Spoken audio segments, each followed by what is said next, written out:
midaba nooma furno waxaan huwano ma hayno waxaan godlano ma hayno waan aradana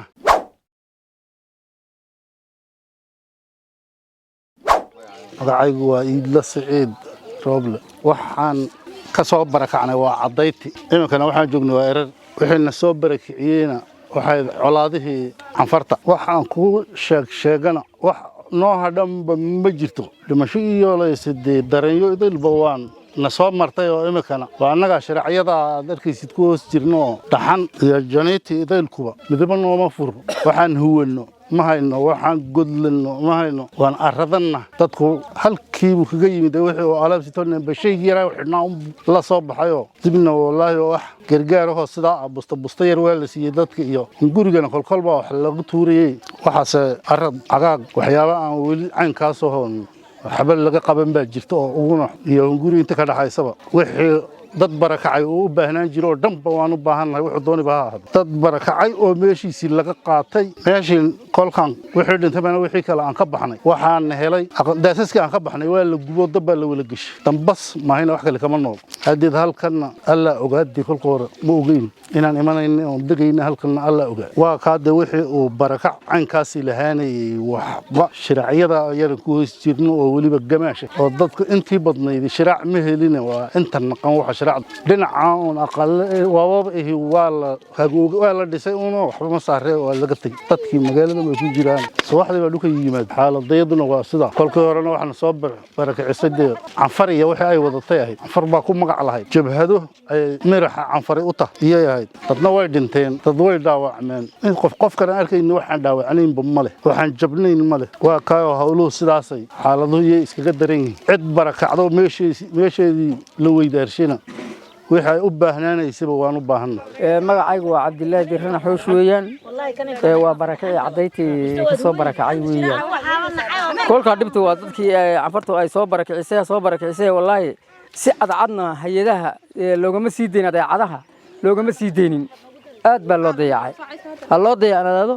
dadka waa dadkii maaragtay iskaga noolaanin iyo lees Ilaahay baa mar kale nin iyo lees guri cadayti iyo lees cunto kooda laha weeyaan haddii xagga shariicada ay tahay saddex qaybood marka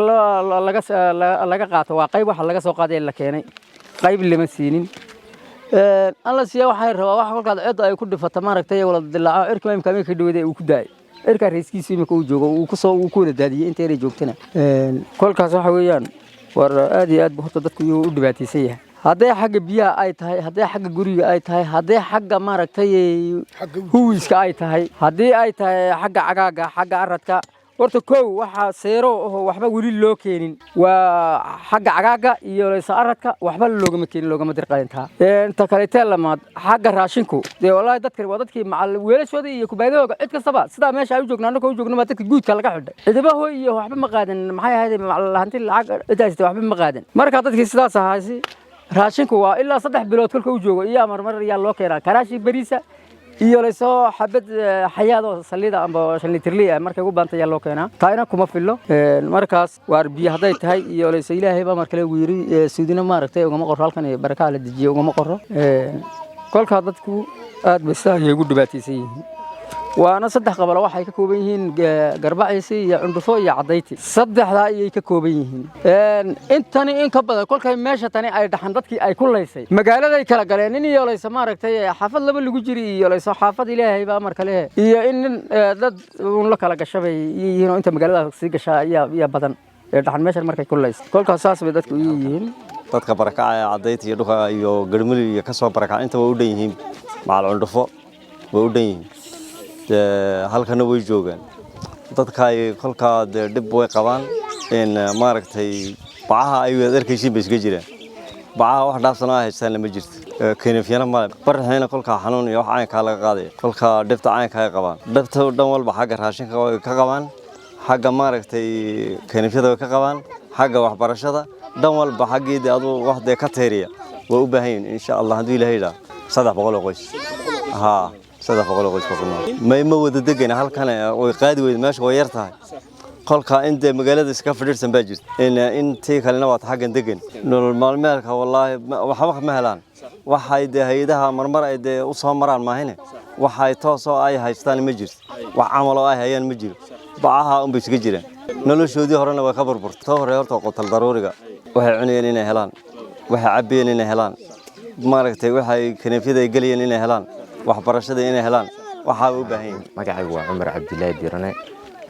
dadka ku dhaqan xeradan barakaca dhibaatooyin badan oo haysta jiro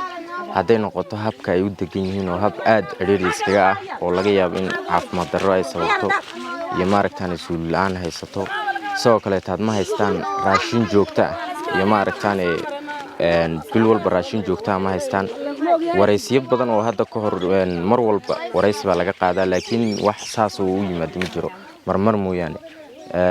noloshooduna aad bay iska adag tahay ilaa hadda waxyaabo saas oo loo sii qaatay ma jiro dhibaatooyin badan oo saasana haysto waxaana ku nool 300 oo qoys in walay haddana wada deeqin meeshan waxaa degan ilaa 100 qoys baa intan degan inta kalena guryo kira ay awoodin ay maaragtaan ay ku kala baahsan yihiin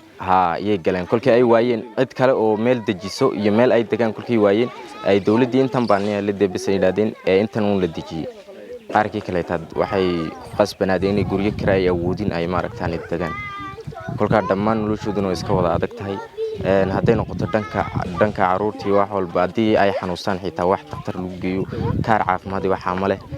dawooyin maaragtaan caafimaad kama yaalo dhibaatooyin badan oo saas haysto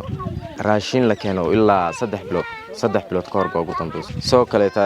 guryaha ay galaan waa sharaacyo aan hab wanaagsan loo dhisin oo maaragtaan dhaxanta aan ka celinay haddana waxaan ku jirnaa xilli qabooba ah oo dhaxantu aad ay u dhaxayso caruur badanna way ku nool yihiin maaragtaan dhaxanta hab adoo inay ku dhacdo laga yaabaa si fiican sharaacyo hab wanaagsan loo dhisay ma waa arkaysiin ay hooyooyinku ay maaragtaan gacmahooda ku sameeyeen bustayaal iyo sharacyadan oo maaragtaan haddii loo soo biriyo iyo qoryihii lagu dhisi lahaa xitaa ma aysan waa garan waayo imikadan way jijibinayaan way laalaayaan qoryo kale hab wanaagsan loogu dhisadeeyo xasaaf oo kale raashin joogta ma helaan bil haddii ay helaan 2 bilood 3 bilood oo ka maqnaan markaa buu iman bil walba raashin joogta helaan ma jirto waxaa lagu codsanayay in dadka maaragtaan maalmoodkooda xitaa ay leeyin raashinada inay dhanka raashinada iyo qaar kan aan deganayna xagan ee guryaha kirada gal haddii loo helay meel kale oo la dejiyo iyagana in la dejiyo meeshooda in lagu celiyo waa daruuri weeyaan maaragtaan inta imika xagan ay joogaan intay si ku sii noolaan lahayn maayna dadka rajo kama leh meeshan in ay kusi maaragtaan dad dul weeyaan dulkoogiina meeloobayaan kuma doorsanayaan meeshan yar sharaxyadan ay degan yihiin cid walba ay jecesho dulkoogin dib loogu celiyo